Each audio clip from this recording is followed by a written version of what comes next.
ಜಾರಿಗೊಳಿಸಬೇಕು ಅನ್ನುವ ಉದ್ದೇಶದಿಂದ ಒಂದು ಅಧಿವೇಶನವನ್ನು ಅದಕ್ಕೋಸ್ಕರನೇ ಮಾಡಿ ಎಲ್ಲರ ಬೆಂಬಲವನ್ನು ಕೇಳಿ ನಾವು ಮಾಡುವ ಎನ್ನುವ ನಿಟ್ಟಿನಲ್ಲಿ ಕಾರ್ಯಕ್ರಮವನ್ನು ಆಯೋಜನೆ ಮಾಡಿದರು. ಆದರೆ ಅವರ ಪರವಾಗಿರುವಂಥವರು ಮಾತ್ರ ಕೈ ಎತ್ತಿ ವಿರೋಧ ಪಕ್ಷದವರು ನಮಗೆ ಬೆಂಬಲವನ್ನು ಸೂಚಿಸಲಿಲ್ಲ.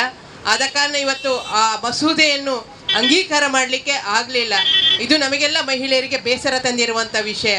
ಇವತ್ತು ಭಾಷಣದಲ್ಲಿ ನಾವೆಲ್ಲ ಹೇಳ್ತೇವೆ, ನಾರಿ ಶಕ್ತಿಗೆ ನಾವು ಮಹಿಳೆಯರ ಪರವಾಗಿದ್ದೇವೆ, ಮಹಿಳೆಯರು ಮುಂದೆ ಬರಬೇಕು, ಈ ಸಮಾಜದಲ್ಲಿ ಅವರು ಕೂಡ ಅಬಲೆಯಲ್ಲ, ಅವಳು ಸಬಲೆಯಾಗಿದ್ದಾರೆ ಎನ್ನುವುದನ್ನು ತೋರಿಸಿಕೊಡ್ಬೇಕು ಎನ್ನುವ ಮಧ್ಯರಾತ್ರಿ ಒಂಟಿಯಾಗಿ ಮಹಿಳೆ ಯಾವಾಗ ನಡೀತಲ್ಲ ಆಗ ನಮಗೆ ಸ್ವಾತಂತ್ರ್ಯ ಸಿಕ್ಕಿದೆ ಎನ್ನುವುದನ್ನು ಅರ್ಥ ಮಾಡಿಕೊಳ್ಬೋದು ಅಂತೇಳಿ. ಆದರೆ ಇವತ್ತು ಮಧ್ಯರಾತ್ರಿ ಬಿಟ್ಟು ನಡು ಮಧ್ಯಾಹ್ನದಲ್ಲಿ ನಡಿಲಿಕ್ಕೂ ಸಾಧ್ಯವಾಗದಂಥ ಪರಿಸ್ಥಿತಿ ನಿರ್ಮಾಣ ಆಗಿದೆ. ಅದು ಆಗಲಿಕ್ಕೆ ಕಾರಣ ಇವತ್ತು ವಿರೋಧ ಪಕ್ಷ ಅಂತ ಹೇಳಲಿಕ್ಕೆ ನಾನು ಇಷ್ಟಪಡ್ತಿದ್ದೆ. ಯಾಕಂತ ಹೇಳಿದ್ರೆ ಮೊನ್ನೆಯ ಅಧಿನಿಯಮದ ಮಂಡನೆಗೆ ಅವರು ಪರವಾಗಿ ನಿಲ್ತಿದ್ರೆ ನಾವು ಅವರನ್ನು ಬೆಂಬಲಿಸಿದ್ದೆವು, ನಾವು ಅವರ ಪರವಾಗಿರ್ತೇವೆ, ಅವರನ್ನು ನಂಬಬಹುದಿತ್ತು.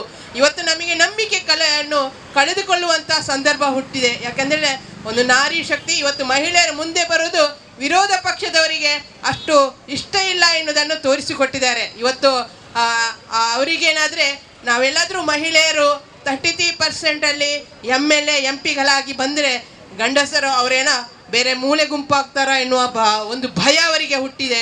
ಅದು ಕೂಡ ವಿರೋಧ ಪಕ್ಷದ ಗಂಡಸರಿಗೆ ಮಾತ್ರ ಭಯ ಹುಟ್ಟಿದೆ ಅಂತ ನಾನು ಹೇಳ್ತಿದ್ದೇನೆ. ಇವತ್ತು ನರೇಂದ್ರ ಮೋದಿ ಆಡಳಿತದಲ್ಲಿರುವಂಥ ಒಂದು ಅವರ NDAದ ಎಲ್ಲ ಪಕ್ಷಗಳ ಪ್ರಮುಖರು ಅವರಿಗೆ ಸಾಥ್ ಕೊಟ್ಟರು, ವಿರೋಧ ಪಕ್ಷದವರು ಸಾಥ್ ಕೊಡದ ಕಾರಣ ಅದು ಅಂಗೀಕಾರ ಆಗಲಿಲ್ಲ. ಮುಂದಿನ ದಿನದಲ್ಲಿ ಈ ಅಂಗೀಕಾರ ಆಗುವವರೆಗೂ ನಾವು ನಾರಿ ಶಕ್ತಿ ಇದರ ವಿರುದ್ಧ ಹೋರಾಟವನ್ನು ಮಾಡ್ತಾನೆ ಇರ್ತೇವೆ.